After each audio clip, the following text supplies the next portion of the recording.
সম্মানিত দর্শক, আসসালামু আলাইকুম। বাংলার তথ্যনির্ভর সর্বশেষ খবরাখবরে যুক্ত হওয়ার জন্য আপনাকে অসংখ্য ধন্যবাদ। জানিয়ে দিচ্ছি আমাদের হাতে থাকা সর্বশেষ আপডেট।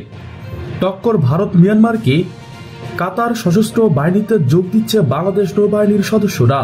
এদিকে তুরস্ক থেকে কামান কিনছেন সেনাবাহিনী। গত বছরের অক্টোবরে বাংলাদেশ ও কাতারের মধ্যে প্রতিরক্ষা সহযোগিতা বিষয়ে একটি সমঝোতা স্মারক সই হয়। গত মার্চে প্রধানমন্ত্রীর সফরের সময়ে দুই দেশের মধ্যে একটি প্রতিরক্ষা চুক্তি সই হয়।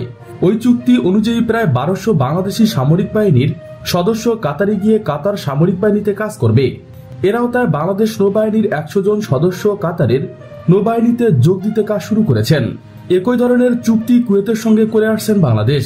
কুয়েত ও কিপি এর অধীনে এই মুহূর্তে প্রায় 5000 বাংলাদেশি সামরিক বাহিনীর সদস্য কাজ করছে। এদিকে তুরস্ক থেকে কামান কিনছেন বাংলাদেশ সেনাবাহিনী। তুরস্কের সদ্য সার্ভিসে আসা বরুণ 105 মিলিমিটার কামান কিনছেন বাংলাদেশ সেনাবাহিনী। ওজনে হালকা হওয়ায় এসব কামান হেলিকপ্টারে করে দ্রুত এক স্থান থেকে অন্য স্থানে মোতায়েন করা সম্ভব। নির্মাতা প্রতিষ্ঠানের মতে মাত্র 1 মিনিটের মধ্যে এই কামানটিকে রেডি টু ফায়ার মোডে নেওয়া যায়। 5 জন ক্রু এর সহায়তায় প্রতি মিনিটে 6 রাউন্ড করে 17 থেকে 21 কিলোমিটার দূরে গোলাচরের সাহায্যে এই কামান বাংলাদেশের হাতে এসে পড়লে শত্রু ভারত মিয়ানমারের বুকে কাঁপন সৃষ্টি হবে এবং সামরিক দিক থেকে বাংলাদেশ অনেকটা এগিয়ে যাবে। প্রিয় দর্শক, আজকে পর্যন্তই।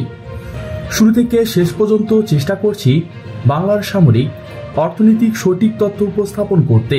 কোথাও কোনো তথ্য কিংবা আপনার পরামর্শ থেকে থাকলে তা কমেন্ট করে জানাতে পারেন। নিশ্চয়ই আবার দেখা হবে নতুন কোনো বিষয় নিয়ে। ততক্ষণ পর্যন্ত ভালো থাকুন, সুস্থ থাকুন। Thanks for watching my video. আল্লাহ হাফেজ।